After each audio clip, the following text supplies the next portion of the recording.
Welcome back to Trending in Education. Dan Strafford, Mike Palmer, Melissa Griffith, along with you on this episode. And today we're talking about data privacy, something that has been in the news many times over the past year and many years, obviously. Stories about colleges collecting data. There's new Pew research on what Americans know about their data and the privacy therein, but always want to check in first. Melissa, welcome back. How are you doing? I'm doing good. Glad to be back here again. Michael, how about yourself? I'm doing well. I'm trying to figure out whether it's data privacy or data privacy, because we're going to be talking about Definitely data privacy. The European Union, GDPR. And I think if you're talking GDPR, you're sort of going to Europe, which maybe it's data privacy, right? And then also, it's an interesting time to be a user of the internet. Is my high level thinking. So you kind of can't avoid using it, but when you use it, you're putting data out there, and that then becomes who you are. So I think it's an interesting topic for us to explore and to figure out what are the right ways to operate as an individual user of technology, the consumer of data, producer of data.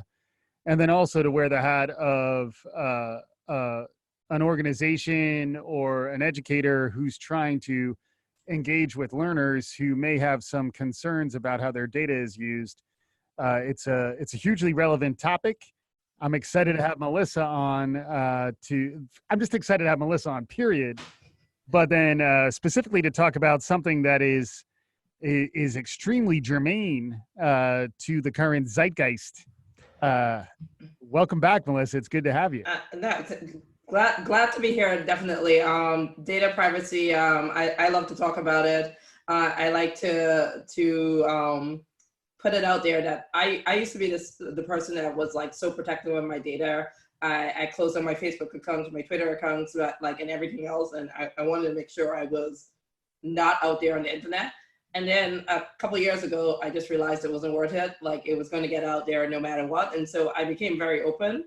I get more value out of the information that, even though I believe Google is tracking my every move, I get more value out of it thus far. And I try to be safe and responsible about it. And I trust that Google, which may be a mistake, is being safe with my data. And I think that is a trade-off everyone's going to have to make for themselves, right? Like, how much are you willing to be protective of your data versus how much value are you getting from it, right? And I get a tremendous amount of value from it. So always love to have this conversation.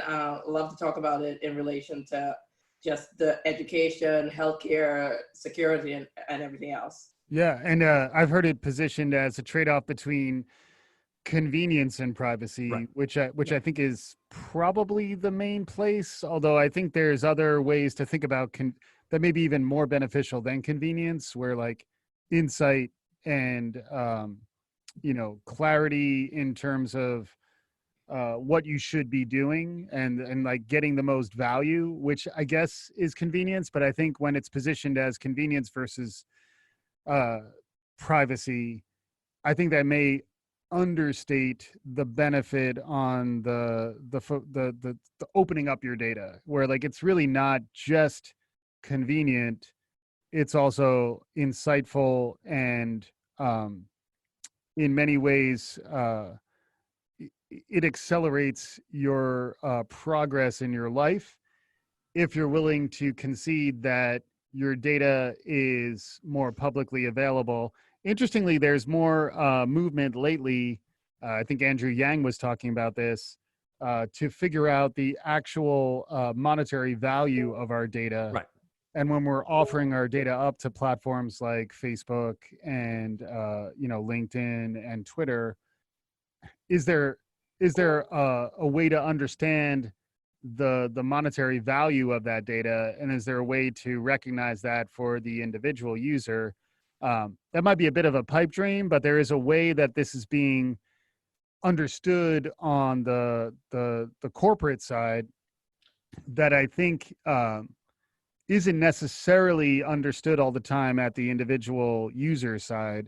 And that's why I thought the Pew research that you were talking about, Dan, I think was really interesting, in that some of us are spending a lot of time thinking about this stuff and making choices like you were making, Melissa, in both directions, where, you know, some of us are choosing to exit these platforms, delete our histories, delete our accounts.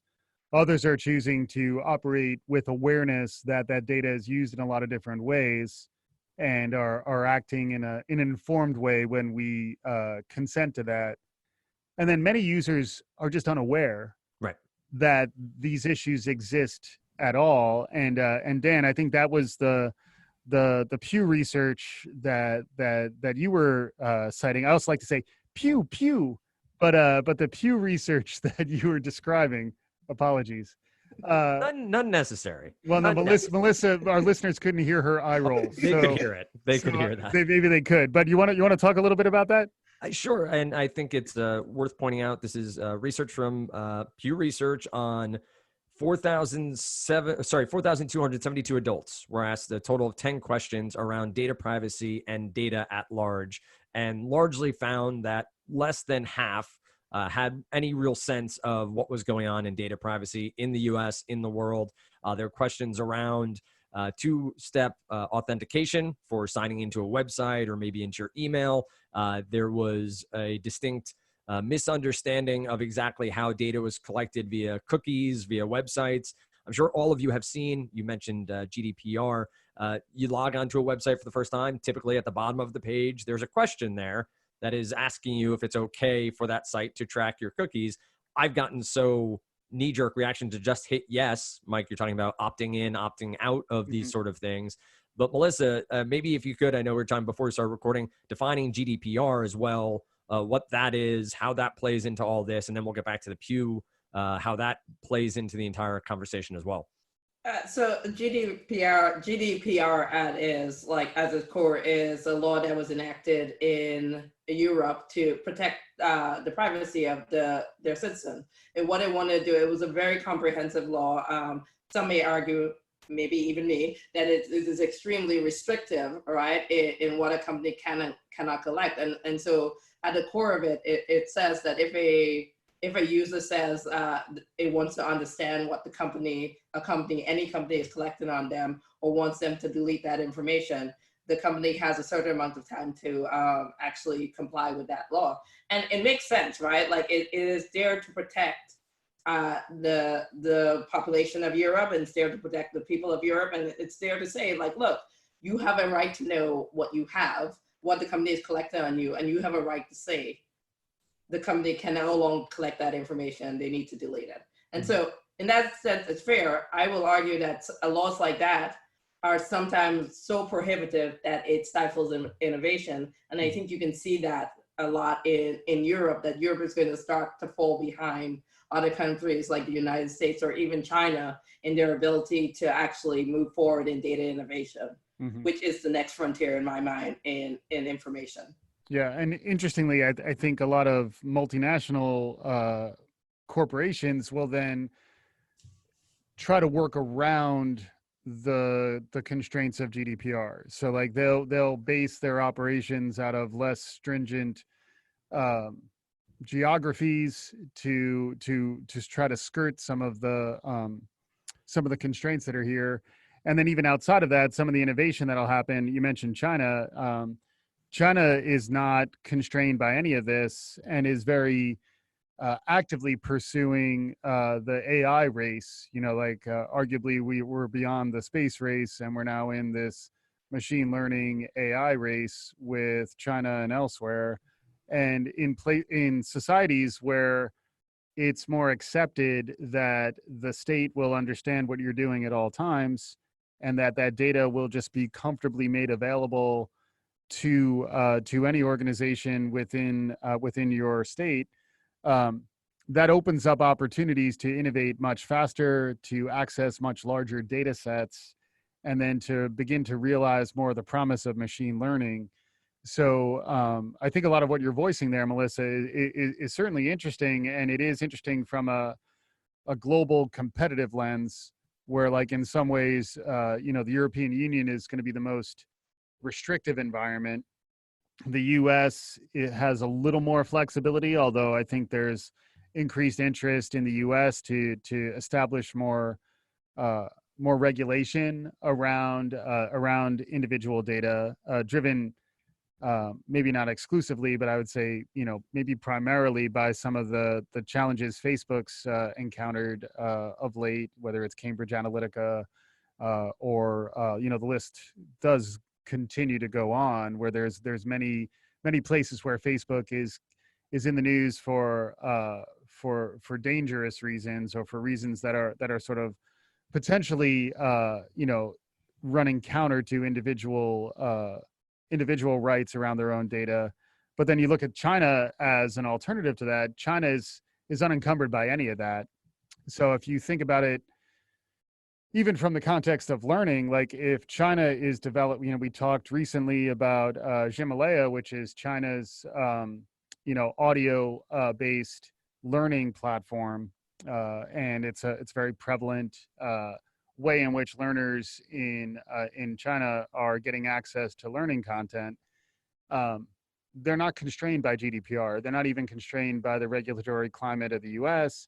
And they're also not constrained by the concept of individual liberty and data privacy, which is in some ways consistent to like US culture.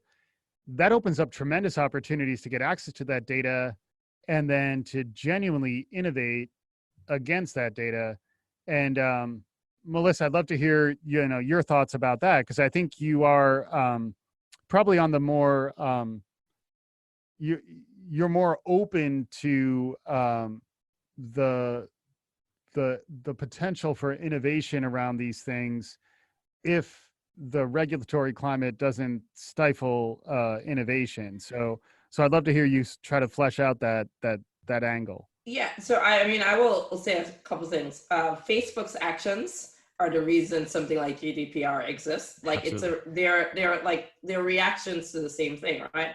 And I think we have to find a balance. And I'm not saying I err on the side of just give them the data, and if they do wrong, like let them face repercussions for it. Versus let's like stifle, like let's regulate it up, regulate everything around data, so much so that you're going to stifle innovation, and countries that are less willing to curb data privacy are going to get ahead. So for me, like I have seen the clear value of using data in healthcare, using data in education, using data in security. So I'll give a perfect example, right? Recently, and I may be, everyone can tell me if I'm wrong, I may be at the behind the scenes on this, right? But I signed up for, I had a doctor in a certain healthcare system, and I went to them and I found that they had all my information there, and they were showing me what they had on me, like all my medical information was online. I could get it on a regular basis. And rather than me going, oh man, that sucks, I went, I'm only going to be in this healthcare system right now. So I have my primary care, my gynecologist, like any doctor I see is now within that system, because I believe it leads to comprehensive healthcare. Like I don't have to remember what my neurologist said to me. My general doctor has it already, and I think that there's tremendous value in that. Mm-hmm. Now, again, one may suggest, and I hope my team isn't listening, that I am a trusted sort when it comes to this thing, because I trust that healthcare system will protect my information, and they will only use it for my comprehensive care. And I see value in that. Very similar, I see that in my ability. I would like to go to the airport. I commit no crimes. I would like to go to the airport and be able to just go through customs, like I have global entry. I've given the government my information. I've said, check me for as much as you like, and now let me walk freely through the airport, mm-hmm. and you can monitor my movement. That there's value in that, mm-hmm. right? And so that's like I believe there will be more and more innovation like that, where data makes your life easier, right? If we allow it to go forward. And if we don't allow it to go forward, then I worry that other countries will do it. Other countries will get ahead in innovation. Right. And I think there's a lot to be said for that argument, except I do think the Pew research that Dan was citing is interesting, where you may be an exception to the general population who is using airports or using Facebook or generating data, that the majority of the individuals who are using these platforms and are being surveilled in different ways don't realize that that's happening. Which, And I think that means two things to me. That means, one, we need to think about how to educate the populace better about how their data is being used. And then secondly, I think we do need to give options to opt out. And that's why there are cases where if security is a greater good than individual privacy, I understand there are cases where that will make more sense. yeah. But I think there is a good argument to be made for caution in the spaces where we're ceding civil liberties and privacy for the sake of security. I feel like that is a real, like, meaty conversation to dive into. Many of us are making those decisions with some knowledge, varying Yeah. degrees of knowledge. Many of us are just passively using these platforms without awareness. I would agree with you, Dan, too, is like frequently I'm just powering through, I'm accepting user agreements. I'm allowing cookies to be used just because I ain't got time for that. But I think the idea that we could educate our populace better, and I like to say fiduciary, and that the platforms that are leveraging this data for their own benefit are adopting a similar level of responsibility that a bank does when it's holding on to your money, to say, I have really a sacred trust here and I need to take that thing seriously. I think those are genuine counterpoints to everything you had outlined, Melissa. Yeah, so +1 to the education, right? I think that's where I like, education is for me the key, right? Like, rather than saying, look, 90% of the population or whatever percent of the population doesn't understand how data is used. Therefore, I, as a government, or I as some regulatory body, I'm going to come in and put my viewpoint upon them and restrict it based on what I feel is right. Mm-hmm. Right, is what I argue against. I believe educating more of the population into understanding the trade-off they're making between data. Just like I have been very clear, I have made a very conscious trade-off, a trade-off that I know a lot of people do not necessarily agree with, but I've made that trade-off that I find value. I think we have to educate more people in it, right? Because I worry that, even let's take it to education for a second. I worry that a lot of parents, right, are very concerned, and rightfully so, about their kids' privacy, right? And so they are within education, they're making choices to say, I don't want you to use my child's data, right? Whereas actually allowing companies, like, and education companies in particular, and education companies who are trustworthy, to use that data, to anonymize that data, and to use that data to actually advance the education, not just of their kids, but every kid. It's a good thing, right? But parents are making knee-jerk reactions because they are uninformed, and a lot of the rhetoric out here is that, like, sharing your data is bad. Right. And what I'm saying is, sharing your data is not necessarily bad. Sharing your data with irresponsible companies is bad, and let's make a distinction between the two things. Yeah, and I like where you're going there. I guess it raises a couple of questions. So, like, one is, whose responsibility is it to educate the consumer? Can we trust the private sector to educate the consumer, or does someone else need to do it? Like, is Facebook the right place for Facebook users to learn about data privacy? I think there's some tricky conflicts of interest there where I'm not sure they would do that fairly. So that maybe that is a place where, maybe that is the angle through which regulation comes in, is really government sponsored or independently sponsored education efforts to make sure folks understand how their data is being used on the one hand. So that's the first point. And then I think the second point is, if we were to accept your approach, which I'm not adverse to it. I actually think there's a lot of value in it. It does increase the need for really good cybersecurity and really good protection against breaches, because once once my identity and my genetic makeup, my face, my voice, everything that is me is now exists in a digital format, that opens up to increasing risk. The more data that I allow to exist that is tied to me as an individual, the more that data exists in the cloud, in these platforms. We know that there are many nefarious actors out there who are looking to take advantage of that data. There's plenty of stories of data breaches, whether it's by government actors or by individual hackers or by many of the dangerous forces that exist on the internet. How do we? So I got two questions. I'm gonna reframe them. The first one is, whose responsibility is it to educate the individual consumer on data privacy, the individual citizen on data privacy is the first question. And then secondly, if you do want to be in favor of more of an open data scenario, how do we ensure that individual data is secure? Those are the places where I think regulatory agencies or NGOs or maybe governments do need to get more involved. But I'd like to maybe hear back from you on this one. It's good. This little point counterpoint. We haven't done this on the show in a while. We have not. We knew we were going to be on the opposing sides of this. So, like, first of all, Facebook has shown themselves to not be responsible in our use of data, right? So I do not think that Facebook can come out as a leader in this. I want to be clear that I am not a fan of how Facebook has used their data, how Facebook has worked, has just governed themselves as a company recently.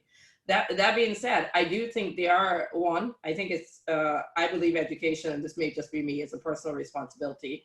I should be able to go out there and seek information and be able to find it and be able to understand what a trusted source looks like, aka New York Times, versus what not a trusted source looks like, Facebook, right? But in addition to that, I do think teaching this from a younger age, especially right now, as we grow up, we're going to grow up in a world where data is going to be far more prevalent, and actually starting to teach it in colleges and in high school, and even as young as in primary school, or in America, I guess you guys call that K through 8.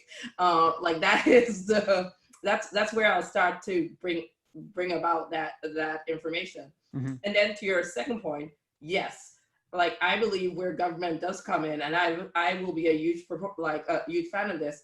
So how you secure data, what are the requirements that if you're going to collect a certain level of information, having secure policies around how you keep it, being able, for the government or from some other governing body to actually be able to regulate it and see that you make sure you are actually complying with all the security standards, I think is key, especially when it comes to healthcare information, which is extremely personal, and financial information. I think that is +1 to that.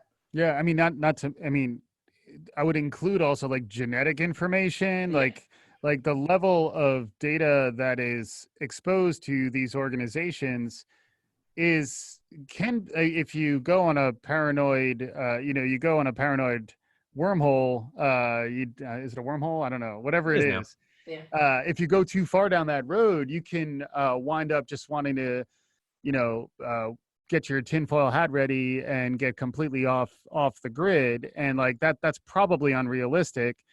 But I do wonder how individuals can understand this in a way that is truly informed, because I do think there is a crisis of truth, crisis of trust that's happening, where you mentioned the New York Times, but a lot of people may not trust the New York Times these days, and a lot of people may get the New York Times through Facebook.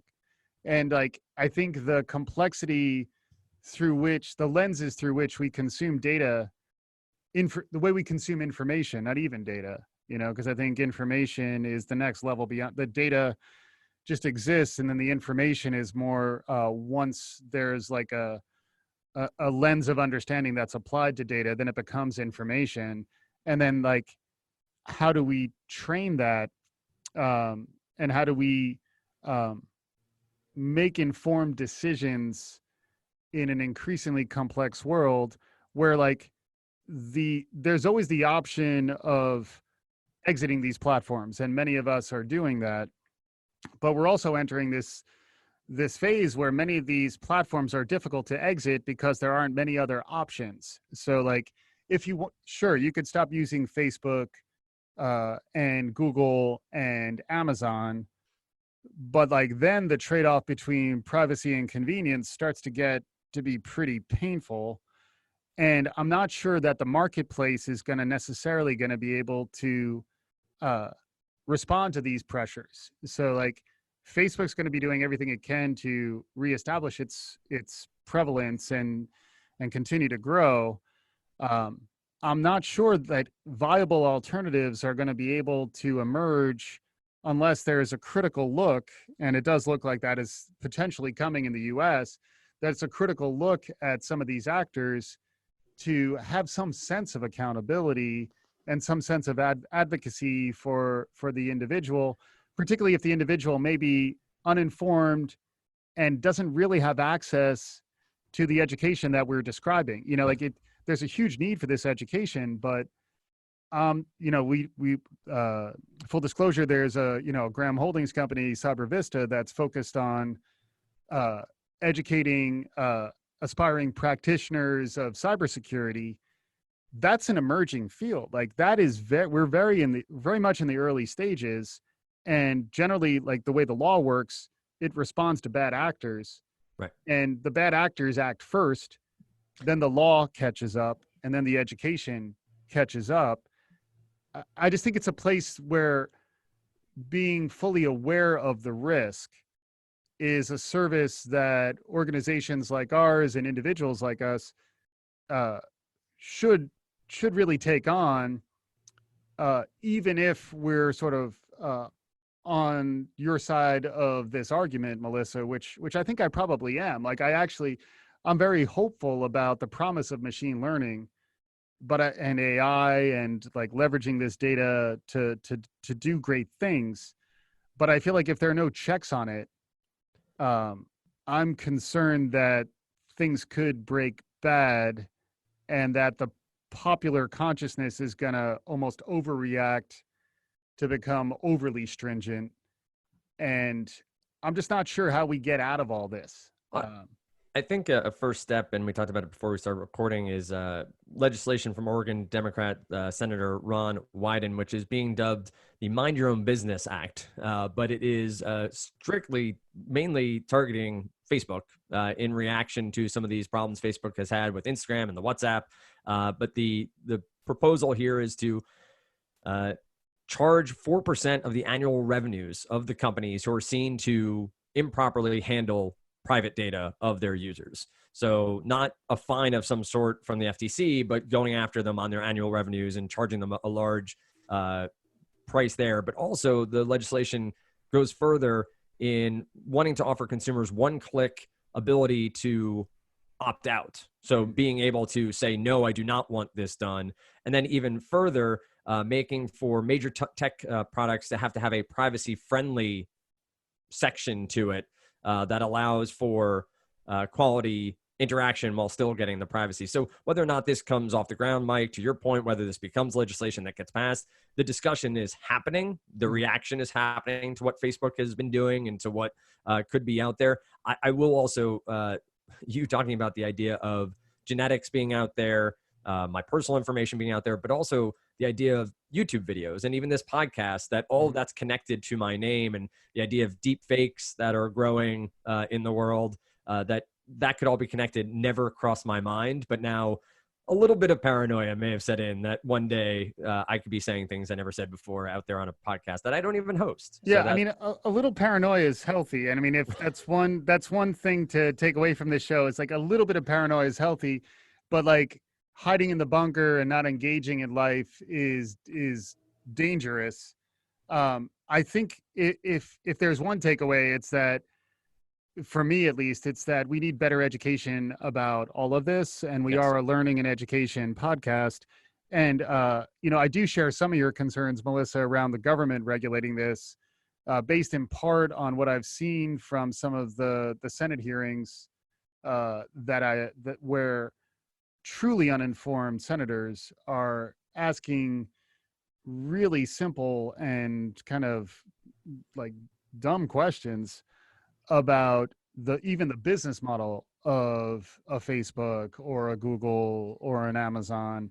And it's troubling to me that the folks who would actually regulate this don't even understand the technology that's emerging. They don't understand the complexity of this. And that's where, like, I do think that we're entering this dangerous phase in our intellectual history where a very thin slice of the population understands the complexity that we're struggling with, and the majority of us, you know, probably 80-90% of the population ain't got time for that. And I think that doesn't care.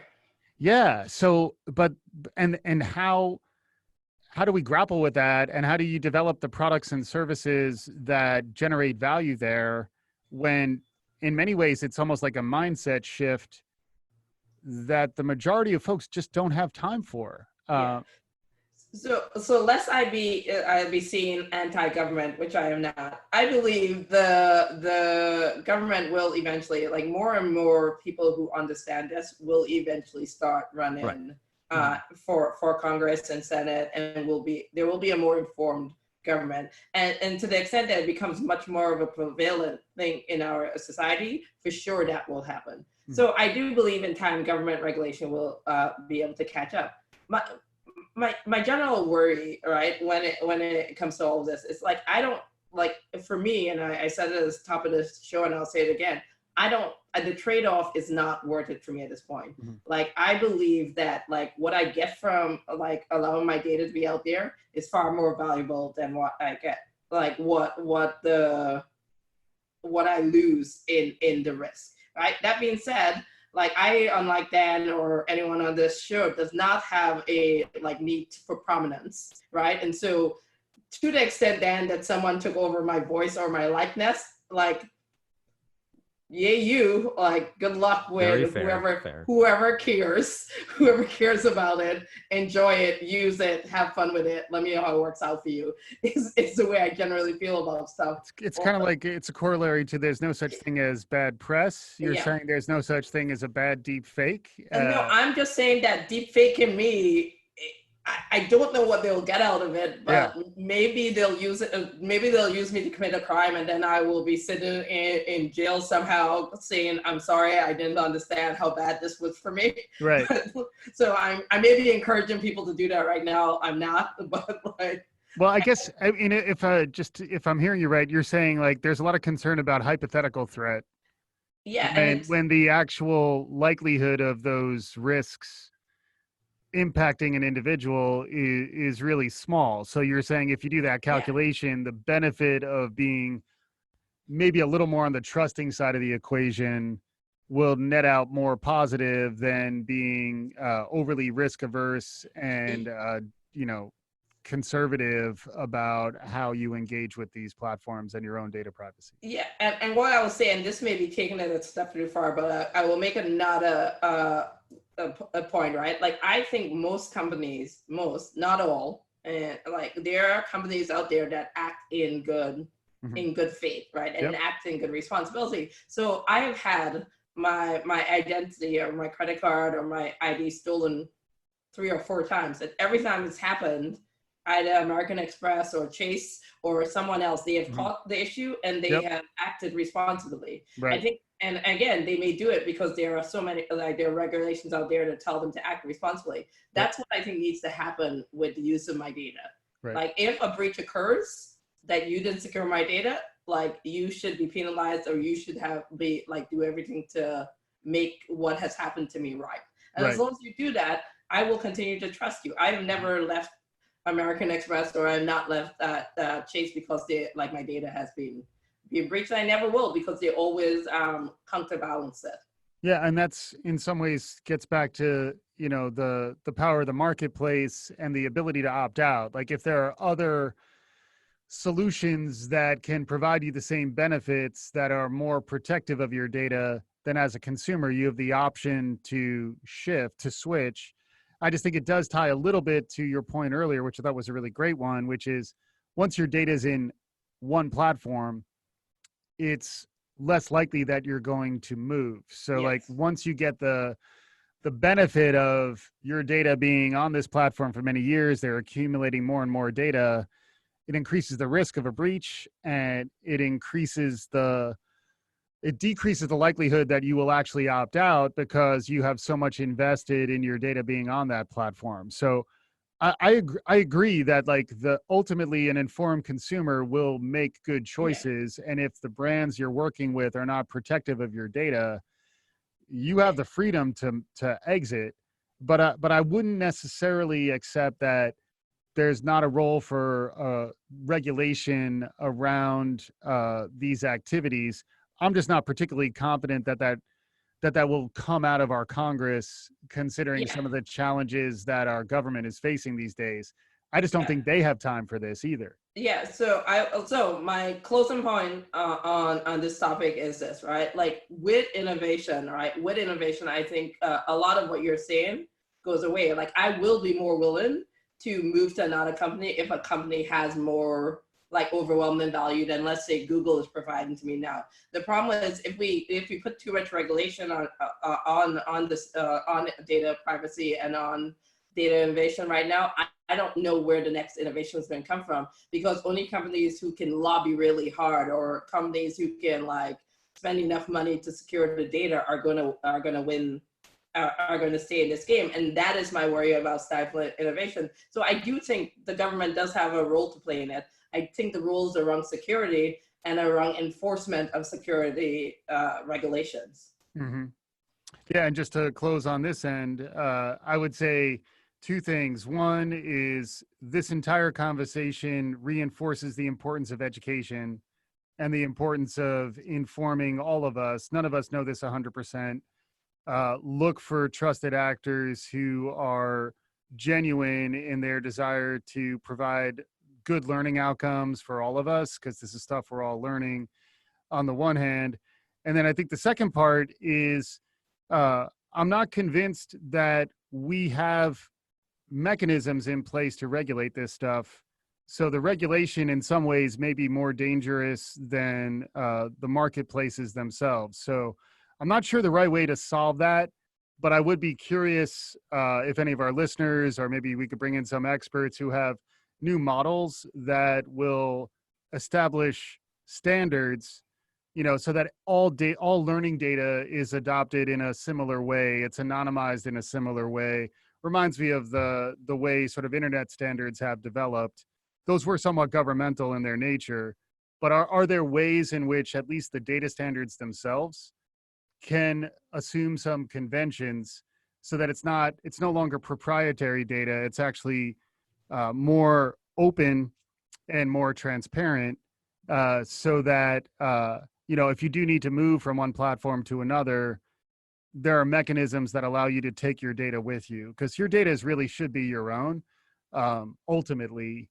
And I think in many cases it's becoming owned by private corporations who aren't even letting you know that data is now becoming their proprietary information. And that's the thing that I think we all need to grapple with. Maybe education is a big part of the answer. A conversation that we will certainly stay on top of here as it continues to be part of the national discussion and discussed in the halls of Congress and so on. And as Europe continues to grapple with certain things, and China, of course, this will all stay front and center as we discuss education and learning. Maybe we can come back and find learning platforms that are doing just that we can share with you all if you are interested in getting more information on data privacy and data security as we move forward. As always, you can find us at trendingeducation.com. Appreciate you checking us out there. Trending Ed on Twitter and on LinkedIn, linkedin.com/trendingeducation. Share all our episodes there, articles that we are using as well, and love to discuss the topics that we talk about here on the show on that platform as well. With that said, thanks as always for listening to Trending in Education.